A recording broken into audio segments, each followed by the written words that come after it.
జగన్మోహన్ రెడ్డి గారు అసెంబ్లీకి వెళ్తారట. స్పీకర్ అయ్యన్న గారితో రాయబారానికి ఎవరిని పంపుతున్నారు, ఎవరు వెళ్తున్నారు అనే విషయాలైతే తెలుసుకుందాం. దీని గురించి అయితే మాట్లాడేందుకు ప్రస్తుతం మనతో పాటు సీనియర్ పొలిటికల్ అనలిస్ట్ డివిఎస్ గారు ఉన్నారు. నమస్తే అండి. నమస్తే. సో జగన్మోహన్ రెడ్డి గారు అసెంబ్లీకి వెళ్తారట.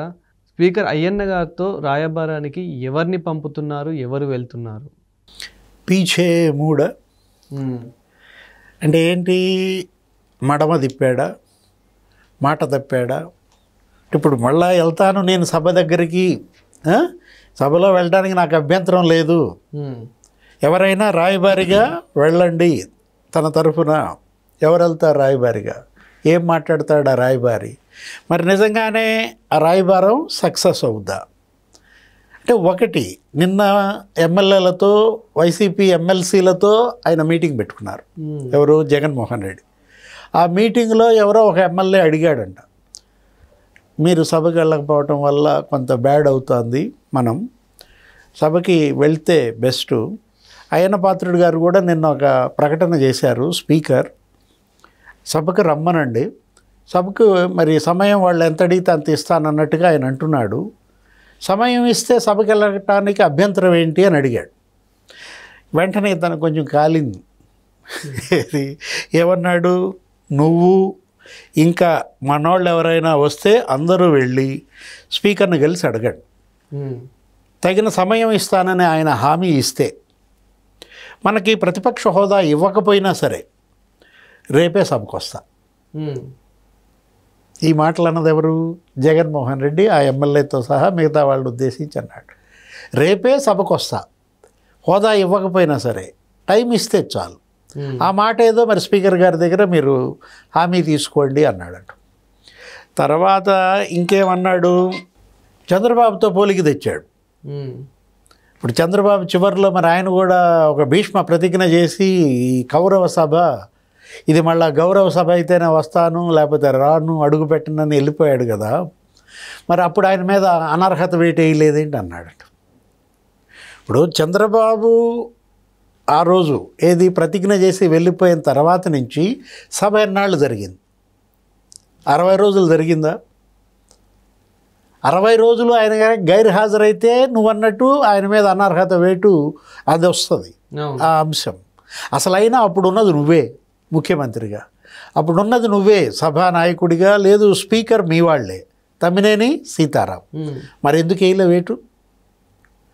ఇప్పుడు ఆర్టికల్ 101(3) వాళ్ళ దగ్గర ఉంది, స్పష్టంగా 101(4) చెప్తోంది. 60 రోజులు కనుక గైరు హాజరైతే సరైన కారణం చెప్పకుండా మరి ఆయన పైన విచక్షణాధికారం స్పీకర్ ఉపయోగించి అనర్హత వేటు వేయొచ్చు. లేకపోతే అక్కడ హౌస్ కమిటీ ముందు వీళ్ళు హాజరై వివరణ తీసుకోమని ఆదేశించవచ్చు అని రాజ్యాంగం చెప్తాను. సరే, ఇంకొకళ్ళు అన్నారంట, ఏమని? బాగా ఒత్తిడిగా ఉందండి, సభకు వస్తే బాగుంటుందని అందరూ అంటున్నారు. అంటే ఎదురుగా పెద్దిరెడ్డి కనపడ్డాడు. పెద్దిరెడ్డి అన్న, నువ్వు పెద్దరికం తీసుకుని ఎమ్మెల్యేలని అసెంబ్లీకి తీసుకెళ్తావా అన్నాడట. ఏముంది? ఫీజులు పోయింది. పెద్దిరెడ్డికి ఒక్కసారిగా ఫీజు కొట్టింది. ఇదేంద్ర నాయన నన్ను ఇరికిచ్చాడు. ఇప్పుడు వెళ్తే ఒక తంట, వెళ్తానంటే వెళ్ళను అంటే ఇంకో తంట. ఇక అతను మెదలకుండా కూర్చున్నాడు అనమాట, సైలెంట్. అంటే ఏంటి? ఇప్పుడు పెద్దిరెడ్డితో పాటు అన్నతో పాటు ఎమ్మెల్యేలు మీరు వెళ్తే వెళ్ళండి సభకి అన్నాడంట. నేను రాను. అక్కడే అర్థమైపోలా, నేను రాను అన్నతో పాటు మీరు వెళ్తే వెళ్ళండి అనేసరికి ఓహో మనల్ని కూడా వెళ్ళొద్దనే వార్నింగ్ అందులో ఉంది అని దడుచుకున్నాడు పెద్దిరెడ్డి. అంటే ఒక రకంగా పెద్దిరెడ్డిని భయపెట్టాడు. ఎవరు? జగన్మోహన్ రెడ్డి. ఒకటి, ప్రజల యొక్క గొంతు వాళ్ళు వినిపించారు, పాపం వాళ్ళ తప్పు లేదు. మిగతా వైసీపీ 10 మంది ఎమ్మెల్యేలు జనం ఇలా అనుకుంటున్నారు, నియోజకవర్గాల్లో మా మీద చాలా ఒత్తిడిగా ఉంది, వెళ్ళకపోవటం అనేది పిరికితనం, వెళ్దామంటే ఇతనన్న మాటలు. ఒకటి, శాసనసభకు గనక గైరు హాజరైతే ఇప్పటికి 32 రోజులు జరిగింది. యనమల రామకృష్ణుడు వాళ్ళకు స్టేట్మెంట్ ఇచ్చాడు. ఏమని ఇచ్చాడు? వీళ్ళు ఆ రోజు ప్రమాణం చేశారు, స్పీకరు అక్కడ ఉన్నటువంటి గోరంట్ల బుచ్చయ్య చౌదరి ప్రోటైమ్ స్పీకర్, ఆయన ఏం చేశాడు, సభ్యులందరితో ప్రమాణం చేయించాడు. జగన్తో కూడా చేయించాడుగా. ఏమని చెప్పాడు ఆ రోజు ప్రమాణ స్వీకారం? రోజు స్పష్టంగా చెప్పాడు కదా, ఏమని, రాగద్వేషాలకు అతీతంగా పనిచేస్తాను, లేకపోతే నాకు ప్రజలు ఇచ్చినటువంటి ఆ ప్రతినిధిగా అధికారాన్ని ఉపయోగించుకుని నేను వాళ్ళ సమస్యలు ప్రస్తావిస్తాను, శాసనసభ్యుడిగా నాకు ఇచ్చినటువంటి ఈ గౌరవాన్ని నిలబెట్టుకుంటాను, రాజ్యాంగం సాక్షిగా చేసావా, బైబిల్ సాక్షిగా చేసావా, భగవద్గీత సాక్షిగా చేసావా, మనసాక్షి ప్రకారం చేశావు. మరి నువ్వు చేసిన ప్రమాణాన్ని నువ్వు ధిక్కరిస్తే నీ పైన చర్యలు తీసుకునే హక్కు స్పీకర్కు ఉంది. ఇది చేసిన ప్రమాణాన్ని ధిక్కరించి వీళ్ళు సభకి గైర్హాజరయ్యారు అన్న ఒక్క కాజ్ తీసుకుని వీళ్ళని అసలు బర్తరఫ్ చేయొచ్చు, వీళ్ళ యొక్క సభ్యత్వాన్ని రద్దు చేయొచ్చు అని అంటోంది ఎవరు? యనమల రామకృష్ణుడు. మరి ఆయన ఏదో ఆర్టికల్స్ ఆ క్లాజుల ప్రకారం ఆయన చెప్తున్నాడు. ఆయన గతంలో స్పీకర్గా పనిచేశాడు, శాసనసభ వ్యవహారాల మంత్రిగా సుదీర్ఘకాలం ఉన్నాడు. రాజ్యాంగం పట్ల, శాసనసభ చట్టాల పట్ల, ఆ కౌల్ అండ్ షక్దర్, ఆ రూల్స్ పట్ల, రూల్ బుక్ మీద, ఆ ప్రొసీజర్స్ అండ్ కన్వెన్షన్స్, వీటన్నిటిపైన పూర్తి పట్టు అవగాహన ఉన్నటువంటి యనమల రామకృష్ణుడు స్పీకర్ వీళ్ళపైన అనర్హత వేటు వేయొచ్చు అని చెప్పాడు. ఏంటి మరి రెడీగా? ఇప్పుడు రేపు పొద్దున వీళ్ళది కనుక ఇప్పుడు ఎన్ని రోజులు ఎగ్గొట్టారు? 32 రోజులు ఎగ్గొట్టారు. ఇప్పుడు ఇది 4వ సెషన్ జరుగుతుంది. మొదటి సెషన్ 2 రోజులు జరిగింది, ఆ తర్వాత సెషన్ 10 రోజులు జరిగింది, ఆ తర్వాత ఒక 15 రోజులు జరిగింది బడ్జెట్ సమావేశాలు మొన్నే. మొత్తం 32 రోజులు జరిగిందంట. 32 రోజులు వీళ్ళు గైర్హాజరయ్యారు. అతనేమంటాడు జగన్మోహన్ రెడ్డి, మొన్న గవర్నర్ ప్రసంగానికి వెళ్ళాం కదా, గవర్నర్ ప్రసంగానికి హాజరైతే ఇక సంతకం పెట్టినట్టే అంటున్నాడు. గవర్నర్ ప్రసంగానికి హాజరైతే అది సభకు హాజరైనట్టు లెక్కలోకి రాదు అని ఒక కొత్త క్లాజు చూపిస్తున్నారు.